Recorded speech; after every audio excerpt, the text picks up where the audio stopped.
We are back, and the game is called Would Kmart Be Shocked? And we, I was wondering if you're going to use the other photo. Yeah, we have a new photo for this one that I'm hoping we will see. Kmart, would you be shocked if Jordan Love plays against Tennessee this weekend? Greeny, not shocked, but that was my thought. But Adam Schefter just dropped a little nugget. He said there is a chance that we might see Jordan Love this weekend. Schefter said, per source, that it's a 50-50 type of situation.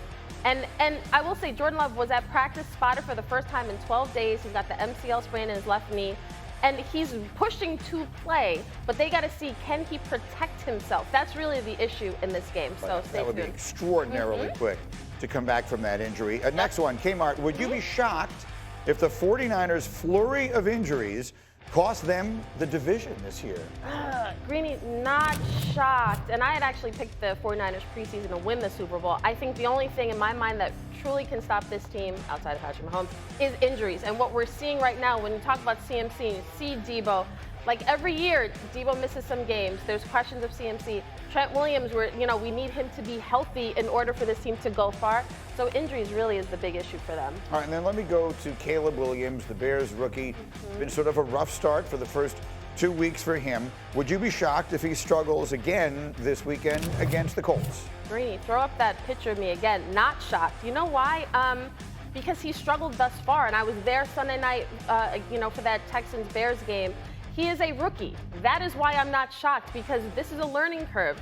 The speed of the game is one of the toughest things for rookies to adjust to, and right now, Caleb is taking a lot of stuff in. He's facing a lot of good defenses, so no, I wouldn't be shocked. Okay, so something came out of this game that didn't start picking up traction until yesterday, even though it happened on Sunday night. C.J. Stroud, when the game is over and the two quarterbacks meet, C.J. Stroud, and you're going to hear it, offers words of encouragement for Caleb Williams, and Caleb's reaction has gotten a lot of attention. Let's just hear it. This is how the interaction played out. Good job out there, bro. Yeah, hey, keep going. Stop taking those hits. Yeah, I know. Hey, look, come here. Learn from those mistakes, and everything that you got, bro, is in you already, bro. You're going to be a hell of a player in this league. Yep. All right, boy. Appreciate it. For sure.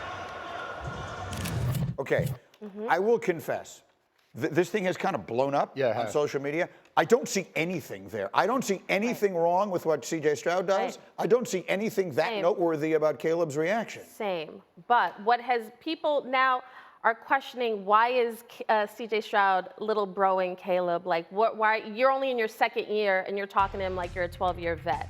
Also, people have looked at Caleb's response and sort of seems like he's disinterested and just sort of like, yeah, whatever, bro.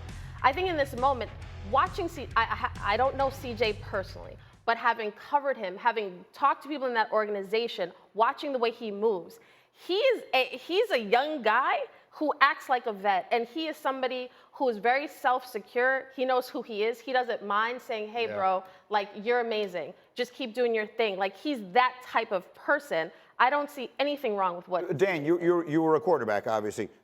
You might have been on either side of the Not nearly exchange. as good as those two. Perhaps not, but would you have been? You might have been. I didn't mean that that way. You might have been.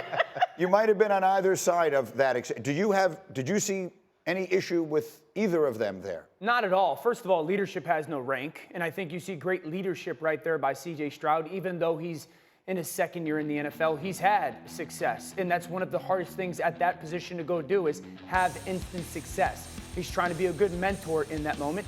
He also has eyeballs. He watched. Yes. What did I say Monday morning? Caleb competed his freaking butt off. Right. Like that's the one great that you take away. He watched Caleb go out there, and that's why he said, hey, man, don't take those shots. And I also appreciate Caleb sitting there as the competitor saying, I don't want to hear this from anybody right now. I wanted to win this freaking game. He knows the magnitude of the situation, national TV, against the hot shot young quarterback that people comp him to. So, of course, he doesn't want to hear it from anybody. I don't think that there's either party at fault in that situation. Agree, and let's not mistake it. Caleb didn't want to hear that. Like, there was, you didn't see anything. He just got his butt kicked. He was trying to walk away, and he had to say, no, come here, because I don't want to hear it. And to your point, CJ standing on the sideline, he had front row seats to a Mike Tyson fight, and he's just watching him just beat up on Caleb play after play. But if I'm on the Bears sideline, especially if I'm on the defense who's performed well through 2 weeks, I'm watching my rookie quarterback go out there and compete and try to win us the football game. The offense hasn't done anything in 2 weeks. I don't want my quarterback out there just throwing the ball. You know what? We'll try to get him next week. No, go out there and put everything you into it to try to win the game. And it's up to the coaches then to go in there the next day on Monday and say, Caleb, listen, I know you're competing. We love it. But we can't have you taking these hits. We need you in the game to continue to learn and develop. That's a whole nother conversation. Yes, but for me, I love the react. I love what C.J. Stroud is doing, and I got a chance to talk to him in week 1. He's all about that. He believes in himself, and he wants to encourage others. But I'm okay with Caleb saying, the hell with all that. I want to win. I'll say for Caleb Williams, a lot of emotions in that moment, right? Because you look back at week 1, and things didn't go right. And then you're on Sunday Night Football where the world is watching and you're going against a guy that everyone is comparing you to. In that moment, I'll be honest, hell, I wouldn't want to hear it either, because I'm a competitor and you want to do everything in your power to win the game. But I love this from C.J. Stroud. We just live in a world where everyone wants to blow up everything that they feel like is wrong in their eyes. Yeah. I see no issue with what went on. I don't think I even see that from Caleb Williams. Like, I think he doesn't realize there's going to be more to be said. He shakes hands, he walks away. It's not like C.J. said to him, you know, you might want to consider a career in the wonderful world of fast food.